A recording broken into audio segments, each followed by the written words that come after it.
If no one can speak over your life, you are proud. And if everyone can speak over you, that is foolishness. But to know and identify the voice that can speak over you, that is wisdom.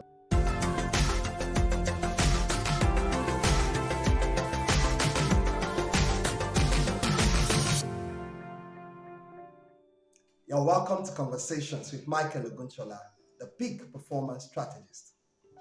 So everyone likes to take an easy and quick route to their destination.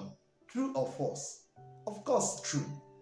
If that is the case, there has to be an easy and a quick route to get to our destination in life.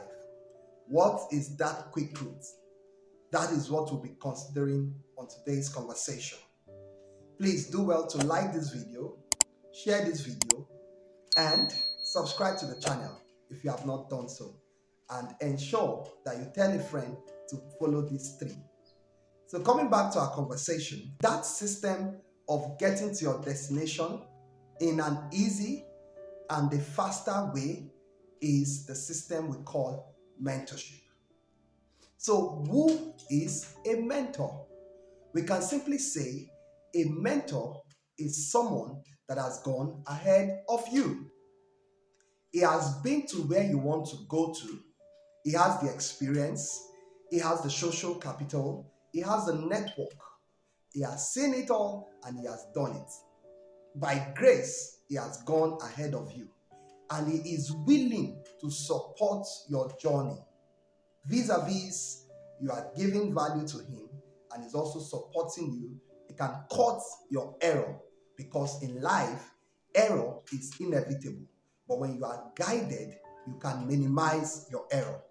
So a mentor is that person that bridges the gap between where you are now and where you are going to. The question is, how do I get a mentor? Before we even get there, for every Elisha, there is an Elijah. Even for a Jesus, there is a John the Baptist. And the perfect system of mentorship is for the 12 disciples, there was Jesus the Christ that modeled what their life should look like. Hence, the apostles followed him. So now that we know that mentorship is a requirement, and let me also add this, there are different areas of mentoring. You could have a mentor in your career, you could have a mentor in your family life, you could have a mentor in diverse forms. You could have a mentor in finance. So the question now is, how do I get a mentor? Like one of my leaders will always say, don't do life alone. Don't do life by yourself. And so what are these practical steps? You want to have a mentor, you want to get a mentor today. Number one, you must be willing to serve. You must be willing to give value. One of the reasons why you are admiring your mentor is because he is a person of value. He's a person of substance. He is a person that has spent many years building himself in his career or in his business, and he has gotten to a place where he's been admired by all. Now you want to network with him and be in his space. The question is, what value are you bringing to the table? Because I always tell people, never build a relationship on pity. Build the relationship on value. And so, if you want to work with a mentor, if you want a mentor to come into your life, you must be willing to give value.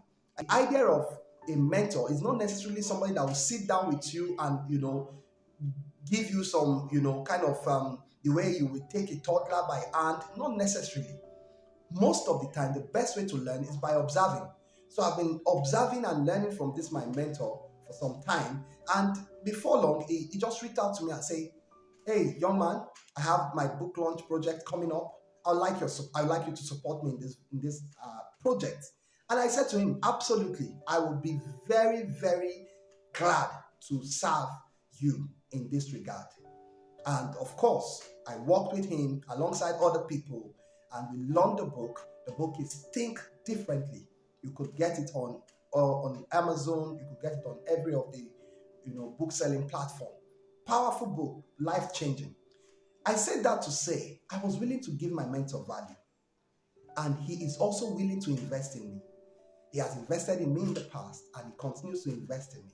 And I have also served him, and I will continue to serve him in any capacity. Because the truth is, I have not authored my book yet. But now I've worked with my mentor in authoring of his book. It becomes easier when I want to author my book. And that's it. Mentorship is value exchange. If you are not willing to give value, then you are not ready to have a mentor. Another way you can have a mentor, start from virtual mentors. The truth of the matter is, there are so many people than there are mentors. So if the people that want to be mentored are so much, yet the people we can consider mentors are so few, then there has to be a way out of this. And what is the way out of it? It is for you to start with virtual mentors. In my own context, I have 5 major virtual mentors, and I'm sharing this with you so that you can sit down and itemize your key mentors. In other words, people you look at their life and you say, wow, this person is an inspirational figure. I want to model my life after this person. So in my own case, I have Tony Robbins, I have Bob Proctor. Bob Proctor actually just passed. I have Les Brown, I have Dr. Sam Adeyemi, and I have Evan Carmichael. These are my top 5 virtual mentors. I've never met any of them, but I've learned greatly from them, and I continue to learn from them. In fact, like what one of these 5 people I just mentioned, Tony Robbins, like what he said success leaves clue. And if it is true that success leaves clue, then whatever you want, it is hidden in a earthen vessel, in human vessel. There is a leader that has modeled that life. It's just for you to peep into his life and model your own life accordingly. And that's why it's very important you seek out your top 5 virtual mentors. Don't forget to like this video, share this video, and subscribe to the channel if you have not done that already. So coming back to our conversation on how to find a mentor is, you want to find a mentor now, you want to have a mentor in your life today, you must be willing to invest. Invest your time, invest your money. Investing of time, money, and energy is a key requirement if you want to have a mentor in your life. Part of what I'm saying is, I have invested tens of thousands of naira in taking training courses offered by my mentor, Dr. Sam Adeyemi. I am an alumni of Daystar Leadership Academy. If you have to pay your mentor to have a meal with him, by all means pay, because the best thing you could do is to pick his brain. I've had people give this scenario of, if you had an hour with Dangote or ₦1 million from Dangote, which one will you choose? I will let you be the judge, but you get the idea of what I'm saying. Taking courses and even trainings offered by your mentor, I can assure you that is the quickest way of even networking with him one-on-one. So do well to find ways of investing in your mentor's work. Want to have a mentor today?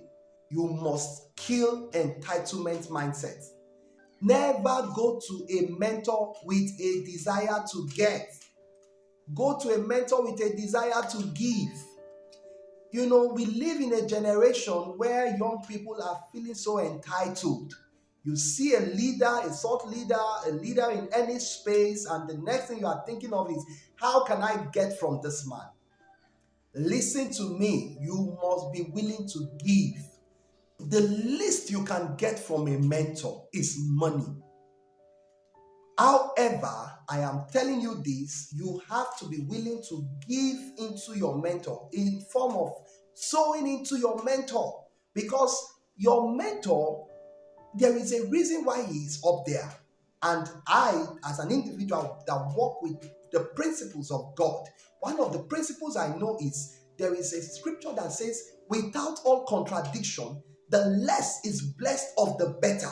In other words, you must give up to go up. So when you give to your mentor, you are already showing a sign that there is a grace at work in this leader's life, and I'm sowing into that grace to attract the same.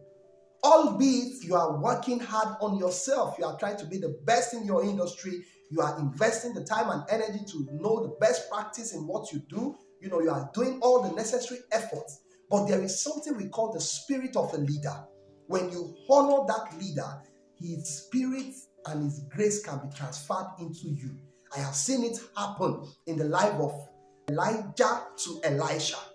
Another group that I even saw this happen is when you look at David's men. David's men in the cave of Adullam, they were willing to give their sweat, their blood, to see that they served their mentor.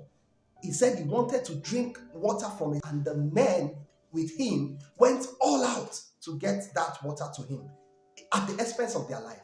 That is it. They did not go to their mentor with an entitlement mindset. The first opportunity I have to network with my mentor, I didn't take from him. I sought an opportunity to give to him. And that's how your mentor will even know that you're an individual that understands what it means to work with a leader. Don't seek what you can get, seek what you can give. You want to have a mentor today, you must go to a mentor with the mindset of leader, not a friend. Your mentor is not your friend. Never approach a mentor like you will your friend. When you go to your mentor, if you have the opportunity to have one-on-one meeting with him, you should have questions. You should be willing to communicate. You should be willing to, ask him, how can I do this? How can I do that? You should be willing to ask him, sir, if when you were about my age, how did you do this and how did you do that? With a sense of seriousness. My mentor said, communication is what makes us get the best from mentorship relationship. And I so much treasure that his advice. And I'm sharing this with you also, that when you approach your mentor, don't go to him as a friend, but go to him as you are going to your father. Because he's actually your father in a sense, because he has done whatever you want to do over and over again. So he has earned the right to be called a leader or a father over you. So when you go to him, don't allow familiarity to set in. Don't find yourself saying, oh, you just go casually. No. Go to him with a sense of reverence, not a sense of worship. I am totally against human worship. But go to him with a sense of honor, because when you honor a grace, you can attract it. One thing is constant in our life, particularly the life of people that want to succeed: mentorship. Mentorship is one of the most important factors in the factors or tools of success. You can't take it away. But one thing I also want you to know is mentorship need evolve. Somebody that mentors you today, 10, 20 years later, will, if he does not develop himself and evolve, he might secretly look up to you as a mentor. Mentorship need evolves. As we grow, our need will evolve. Even Reverend Bemini Eboda, in one of his conversations, he said when he was pastoring a church, his mentorship need was different from now that he's pastoring campuses. He's now a pastor to pastors.